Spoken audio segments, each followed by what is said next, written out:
Good morning once again from Mission Control Houston, and welcome to our continuing coverage of SpaceX's 15th commercial resupply mission to the International Space Station. As you can see in this live view from a camera on board the orbiting laboratory, SpaceX's Dragon just a few feet away from its berthing port on the Earth-facing side of the station's Harmony module. Since it was captured back at 5:54 a.m. Central Time, 6:54 a.m. Eastern, the robotics controllers here in Mission Control Houston have been working to maneuver Dragon from its capture point to its eventual installation point, and that's where we sit right now. They're continuing to move Dragon bit by bit, again being controlled from here in Mission Control Houston. You see a lot more people in the room right now as the Orbit 2 team is coming on console to take over for the Orbit 1 team, which oversaw the operations to get the vehicle actually captured.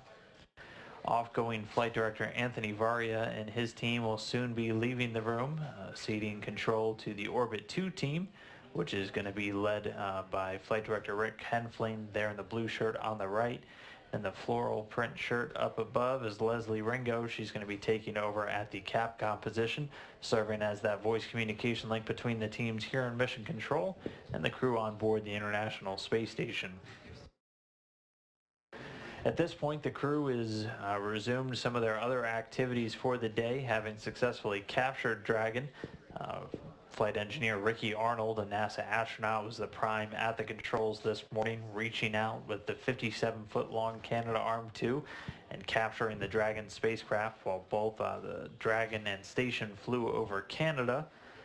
Drew Feustel, the current Expedition 56 commander, was backing Arnold up, serving as the comm link for most of the operations, radioing down the crew updates to the teams down here in Houston, and who are working hand in hand with the team out in Hawthorne, California, the SpaceX Mission Control Center, where they've been overseeing Dragon since its launch back on June 29th. For now, though, we're just a couple of feet away. We're going to continue to see Dragon inch a little bit closer as they slowly maneuver the robotic arm, again sending commands from down here on the ground. It'll get closer and closer, eventually get into an initial contact position with the common berthing mechanism there. It's the port on the bottom of the Harmony module. After that, a series of latches will initiate an initial capture, and then 16 bolts will move into place, known as acquisition or acquire bolts. You'll hear us refer to them as A-bolts, and once those 16 bolts are in place, it'll have second stage capture, and we will consider Dragon fully attached to the International Space Station.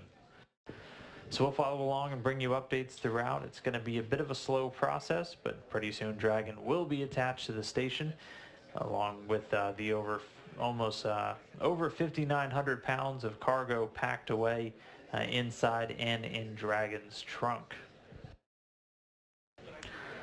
Of the cargo on board in the pressurized section, so actually inside the capsule, a little over 3,700 pounds, split across a number of different sectors of cargo, everything from crew supplies, things like food and clothes, to over 2,700 pounds of new science investigations supporting dozens of research projects on board the station, spacewalking equipment, vehicle hardware, spare parts, everything from the toilet to computer systems and oxygen generation spares, things of that nature, computer resources, and some hardware for the Russian colleagues on board. And then in Dragon's trunk, in the unpressurized section, 2 payloads, one EcoStress, a science experiment that's going to be studying the water usage of plants on the Earth using the station's vantage point 250 miles above, and also a latching end effector. That's one of the grasping portions of the Canadarm2 robotic arm, one of which currently has Dragon in its grasp. This will be a spare that'll be stored outside of the station should it be needed in the future.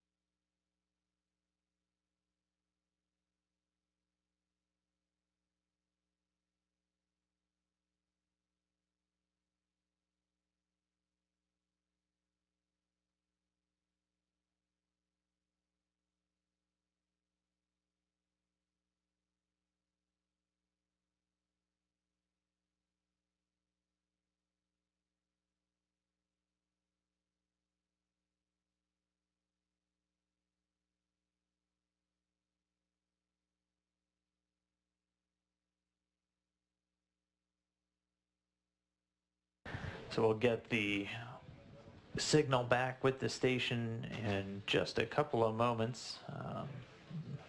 Should see that come back very soon. We'll continue to get those views of Dragon attached to the station's robotic arm. In the meantime, we've been taking your questions on Twitter using the hashtag AskNASA.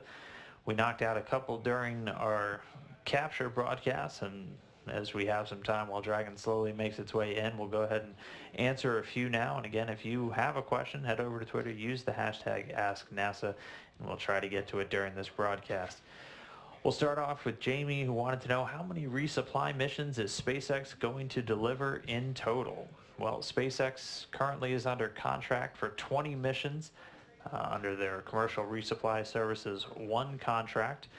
SpaceX is also one of 3 U.S. companies selected during the CRS-2 contracts, basically the second generation of these commercial resupply services.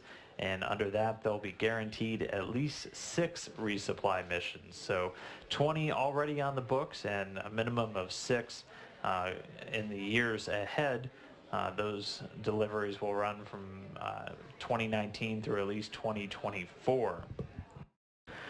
Our next question comes from Akko, who wants to know, is every crew member on the station trained to operate the robotic arm? Yes, they are. All of the crew members will receive baseline training for systems on board the station.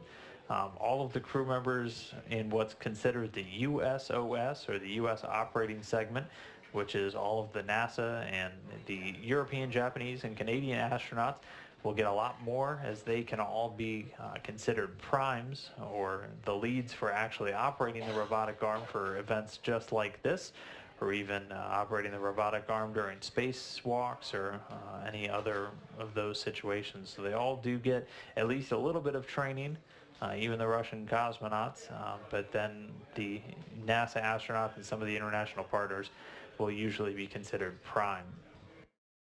Next one comes from Sean, who wants to know, how's the unpressurized cargo unloaded and stored? A couple of you were asking about that. The astronauts themselves do not interact with the unpressurized cargo at all. All of it is gets unloaded robotically, so actually using the Canadarm2 that's currently attached to Dragon. Robotics operators here on the ground will use the arm, or sometimes also the Dexter robot, a special attachment that allows for more finely tuned tasks on the arm to actually unload the cargo and then attach it to different points around the station. Some payloads get put onto experiment platforms, like the external platform outside of the Japanese experiment module. Others will get put on spare storage locations that house a number of different spares for different systems across the station. Next one comes from Jason Green, wanted to know, will the solar arrays attached to Dragon capsule will the solar arrays stay attached to the Dragon capsule while it's berthed to the station? Yes, they will. They do not detach. Our next one comes from Mika, wants to know, does the station have a refueling capability? So, for example, if Dragon happened to have too little fuel left, could it be refueled? It does not have fuel for that purpose. Dragon's propellant, it has to bring all it needs with it.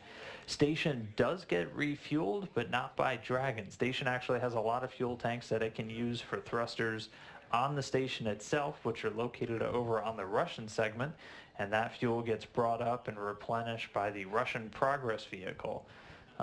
Those boosters on the Russian segment can be used to actually change the station's altitude to raise and lower it, but more commonly the Progress vehicle itself will dock to the station and then fire its engine to raise the station's altitude, which they do pretty routinely throughout the year. As the station is in low Earth orbit, it is in outer space, but there's just enough of an atmosphere that causes a little bit of drag, which will slowly lower the station's altitude over time.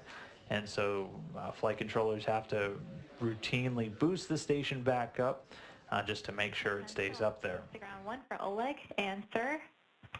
Our next question comes from Lee Damasker, who wanted to know, when will the first Crew Dragon send people to the International Space Station? So SpaceX under contract along with Boeing to begin flying astronauts from U.S. soil in the not too distant future. The current target flight test dates have SpaceX's uncrewed mission in August of this year, and then their first crewed mission in December of this year, December 2018. And if you want to follow the progress for SpaceX or Boeing as they continue to develop and move closer to these really exciting dates, you can always head over to nasa.gov/commercial crew to see all of the latest news, all the latest dates as well. Our next question comes from Daymac, who wants to know, is the docking procedure automatic, manual, or both? I think the answer would probably be both. Dragon primarily flies to the station in an automated fashion, computers on board the vehicle controlling it. Ground controllers can augment its path or fix any issues, but the approach is largely automatic until it gets into a series of checkpoints where Dragon gets commanded during its final approach, and then the actual capture, so the use of the robotic arm to reach out and capture Dragon is manual. That's done by astronauts on board. And then this installation procedure that we're watching right now, also manual, but it's being done by controls being sent from the ground. Our next question comes from Fodor, who wanted to know, will the Dragon burn up on re-entry or will it carry science results back? It will carry science results back. SpaceX's Dragon currently the only cargo vehicle capable of re-entering the Earth's atmosphere and splashing down or landing. All of the other vehicles currently resupplying the space station do burn up on re-entry. So Dragon prime for bringing back a lot of science samples. The vast majority of samples that come back on a Dragon nowadays, as again it is the only one right now that can survive re-entry. Next question comes from Wood 4000, wanted to know, will Crew Dragon support docking? It will. And that's something we touched on a little bit earlier. There's a difference between docking and berthing, which is what we're watching today. The original cargo Dragon that we're currently looking at was designed for berthing using the common berthing mechanism. Berthing allows for a much larger hatchway, which was something ideal for cargo vehicles. You can bring up much larger payloads. It does require the vehicle to get robotically captured and attached, though. There's no active mechanism on the common berthing mechanism for a vehicle to just fly up and dock. That requires a different type of docking port. There is one called the International Docking Adapter, actually on the very forward end of this Harmony module that was delivered by a different SpaceX Dragon, well, actually delivered by this SpaceX Dragon back in July of last year. And the Crew Dragon will support docking, and future versions of the cargo version of Dragon will also be able to dock.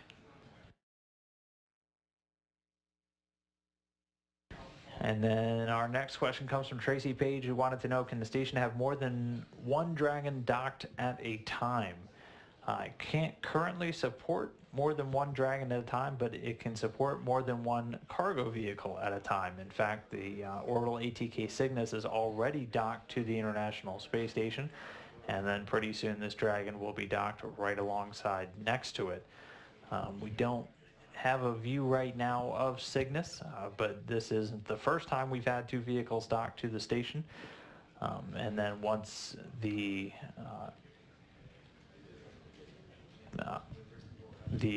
crew version of Dragon starts flying, we could look down the timeline, but it could be conceivable that you would have a crewed Dragon and potentially a cargo Dragon at the same time.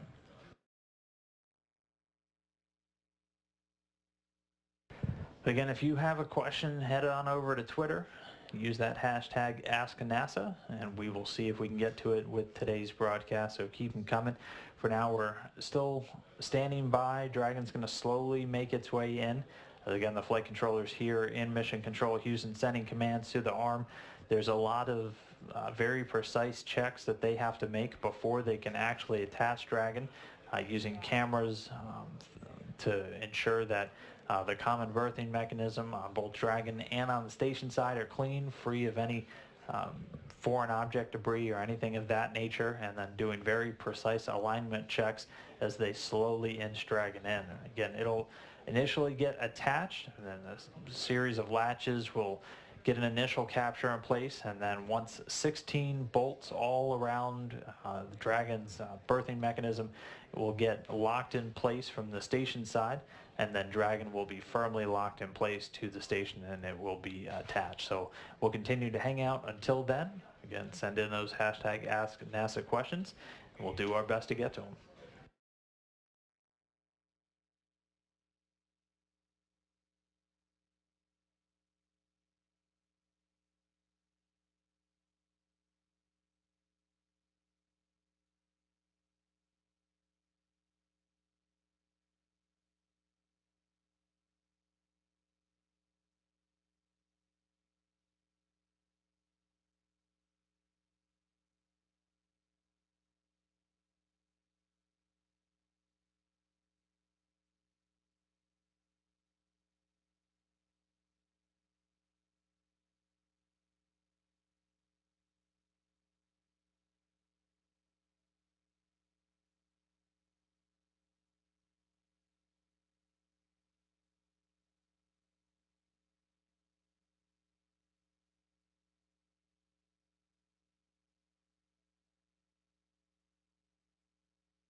And this is Mission Control Houston again. Dragon very close now to getting attached to the Earth-facing side of the Harmony module. It's still grappled by the station's robotic arm, and the robotics controllers here in Houston slowly inching it in towards that berthing port. They move in very small increments and have to do alignment checks all along the way. But everything so far looking good.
And this is Mission Control Houston. We'll start to see Dragon get a little bit closer now as the robotics officer here in the room reporting they're about to move the vehicle into what's known as RTL, a ready to latch position.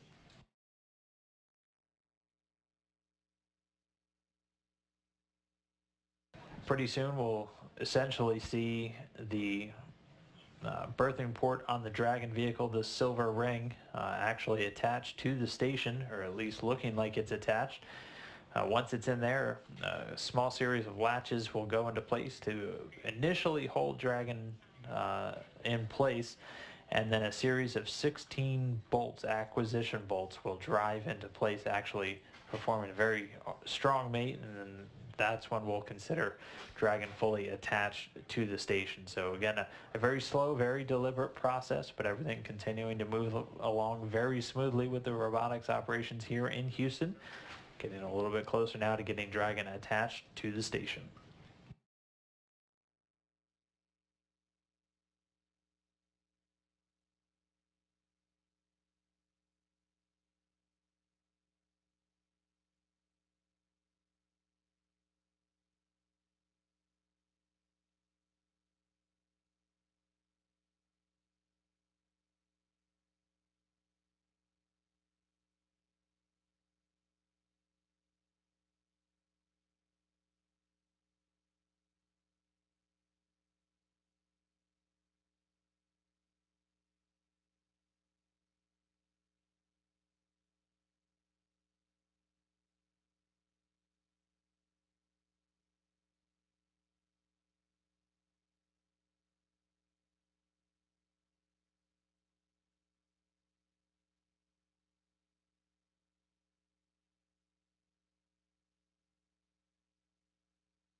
And now we can see Dragon moved into place at that common berthing mechanism on the Earth-facing side of the Harmony module.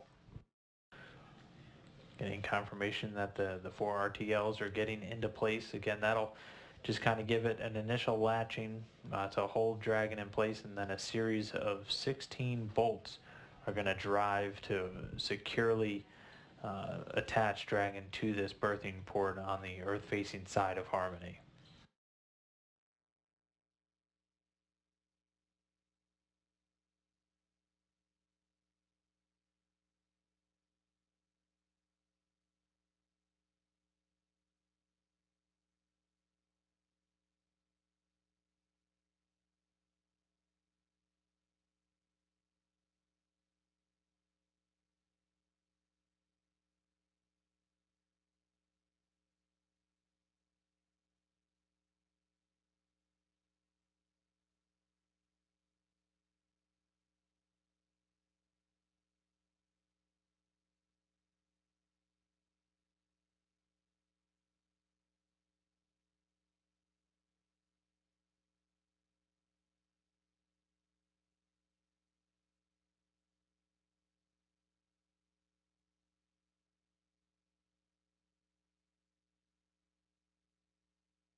And this is Mission Control Houston, sounding like there was a good alignment on everything, and Dragon now about to go through what's known as first stage capture. So those RTL latch is going to go into place first, and then following that, they'll begin the driving of 16 A bolts, acquisition bolts, that will firmly hold Dragon in place, and that'll mean that we'll have second stage capture, and that will ultimately conclude our operations for the day, and that'll have Dragon firmly attached to the International Space Station, ready for the crew to begin outfitting the space between Dragon and the station itself, and getting ready to open up the hatch. The current timeline has the hatch being open tomorrow morning, but we'll see how quickly the crew's able to work through with the rest of the day. They do have a full schedule of activities already planned. Some of that is getting that what's known as the vestibule, so the space between Dragon and the station itself, outfitted with power jumper cables, and then also pressurizing the space between the two, which is necessary before the hatch can actually be opened on either side. There's going to be a hatch on the station side and a hatch on Dragon itself.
So getting confirmation we've had good first stage capture.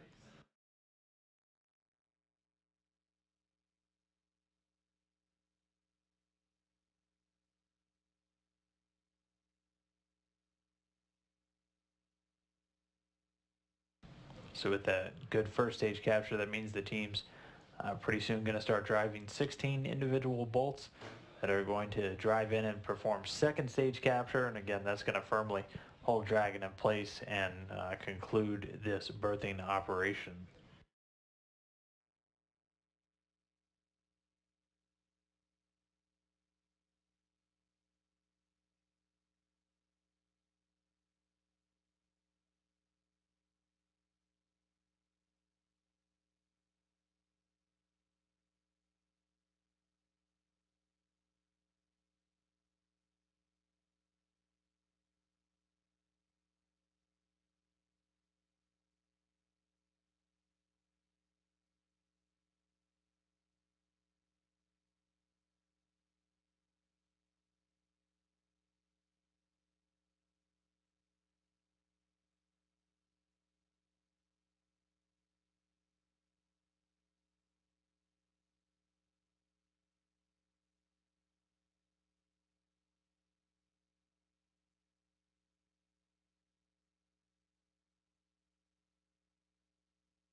And things continuing to progress smoothly. The robotics operators have configured the arm into its limp mode.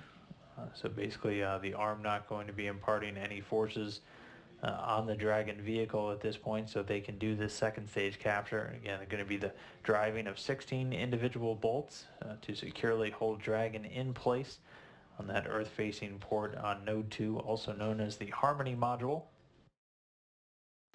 And once those bolts are in place, second stage capture and our berthing will officially be completed, and Dragon will be attached to the International Space Station.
All right, and while we wait for these bolts to get driven into place, we do have some time to take a couple more questions. Again, if you have any, head on over to Twitter, use the hashtag AskNASA. We'll do our best to get through a couple as we continue to wait for Dragon to get attached in place. Our first one for right now comes from Sign, who wanted to know, if needed, could the astronauts on station return to Earth in the Dragon's current state? They could not. This vehicle is only certified to carry cargo and cargo only. So while it does survive the heat of reentry, it doesn't have any of the necessary systems to actually get certified as a crew vehicle. And kind of in the same vein, our next question from Tony wants to know, is there always an escape vehicle stationed at station, just in case of the need to return the astronauts to Earth? And there is. The vehicles that deliver the crew members also serve as their escape pods, if you will, or their ride home. For every crew member, there's always a seat in the vehicle that brought them up. So, for example, the Russian Soyuz, currently the means of travel to and from the space station for crew members. They will always arrive in the same vehicle that they will always leave in the same vehicle. So those Soyuz stay docked as long as the crew members are on board the station. So there's always an escape vehicle for every crew member. Next question comes from Robin, who wants to know, will the station have new modules in the future? It's certainly possible. The station continues to expand, recently adding things like the Bigelow Expandable Activity module, with current long-term plans looking at what else we could add to the station. Things like an airlock from NanoRacks in the works to fly in the not-too-distant future. So the nice thing about the station is it is modular, and so new things can always be added. The Russian Space Agency Roscosmos still planning to add a laboratory module, also known as MLM, or the Multi-Purpose Laboratory Module, and that'll be a pretty significant addition to the station in the future. Next question comes from Abdullah Timur, who wants to know, is there a dress code at NASA? Notice all the crew in the control room are wearing ties. There is an informal dress code around the center here at JSE, but here inside Mission Control there is a fairly strict dress code. It is a very professional business environment. Plus we also like to look our best, and that's why everybody is in very nice shirts and ties. Next question comes from Tango Mike Charlie. Wants to know, how long was the Dragon's trip from Earth to the ISS? Well, Dragon took off at 4:42 a.m. Central Time, 5:42 a.m. Eastern Time back on Friday, arriving just about 3 days later. So it was about a 3-day trip. SpaceX's Dragon typically takes between 2 and 3 days, depending on the station's position once SpaceX's Dragon launches. So this one in this case was 3 days.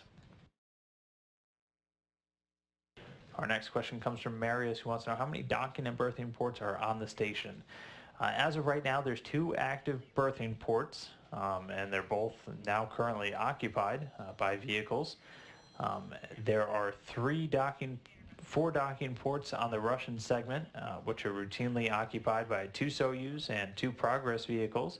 And there is currently 1 docking port on the US OS side with the international docking adapter, and there will be 1 more international docking adapter delivered in the future for an additional docking position for US commercial crew vehicles. And then 1 more we got from Robert, wants to know, do the crew get sent treats? If so, what do they get? The crew does routinely get some treats in these commercial resupply flights, pretty much all resupply flights. It usually takes the form of food that the crew doesn't routinely get access to, things like fresh fruits and sometimes vegetables. Also ice cream has been known to make its way onto these flights in some of the cold packs.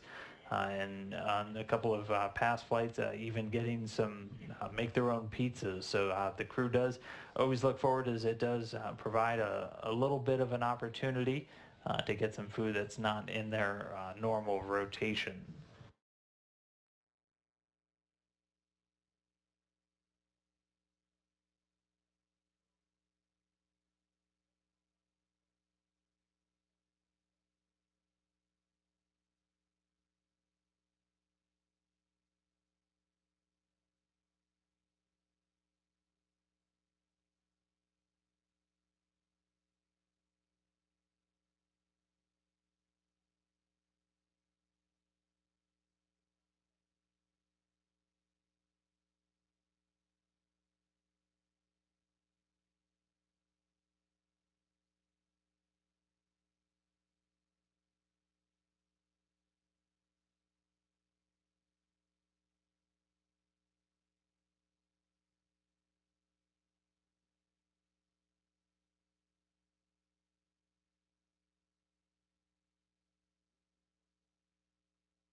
And you can see things start to brighten up on Dragon and the station here as they are entering into an orbital sunrise.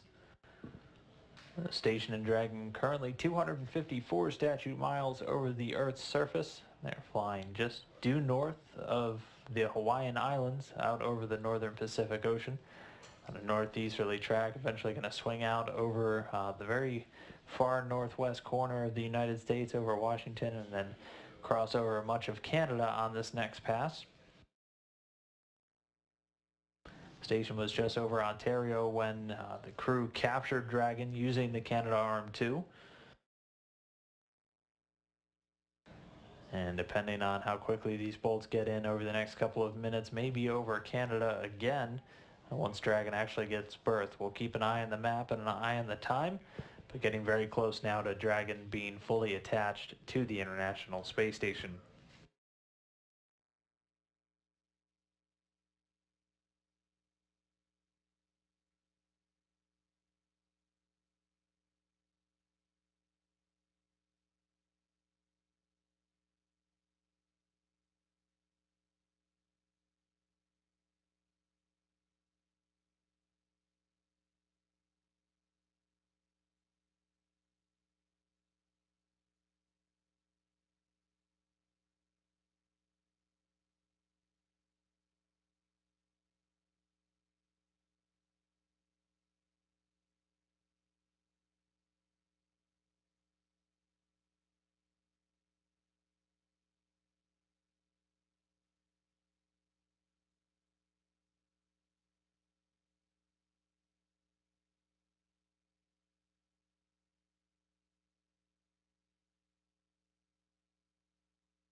And just getting a report here in Mission Control Houston, the A-bolts are in place. That call came just at 8:52 a.m. Central Time, 9:52 a.m. Eastern Time.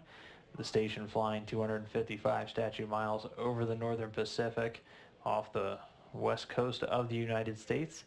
But again, all 16 of those bolts in place. Dragon now squarely attached to the International Space Station. Again, that time 8:52 a.m. Central, 9:52 a.m. Eastern.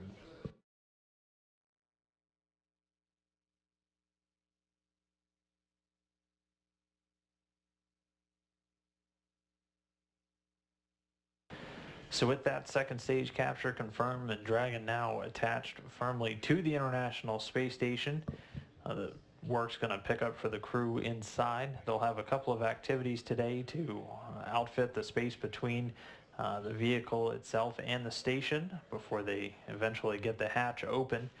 Timeline currently calling for the hatch to be open tomorrow morning, but not uncommon for the crews to get ahead of schedule and get the hatch open early. Once it's open, they will have cargo and science activities before Dragon eventually makes the trip home.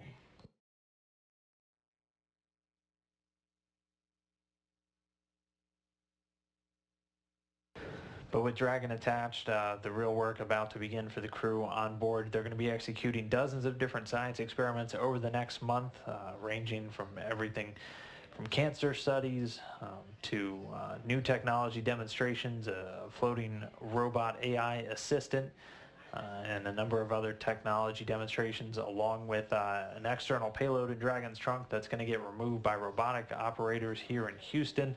That's going to be studying plant stress and water usage back down here on Earth. So a lot of exciting stuff that's going to be unloaded out of Dragon over the next couple of weeks. So be sure to follow along as we bring updates on all the science online across our various social media platforms, and as always on nasa.gov/station. Dragon going to be attached for the next couple of weeks, but again, very flawless operation today. Dragon in place, and the 15th resupply mission from SpaceX now arrived at station. So with that, we are going to go ahead and conclude our coverage for today. I want to thank you for waking up early and watching the crew capture Dragon, and now the Dragon installed. We hope we got a couple of questions answered. So thanks to those of you who sent your questions in on social media using the hashtag AskNASA. We appreciate it, and hope you enjoyed some of the answers. With that, though, I will stop rambling this morning. I want to thank you again for tuning in, but we will go ahead and sign off. This is Mission Control Houston.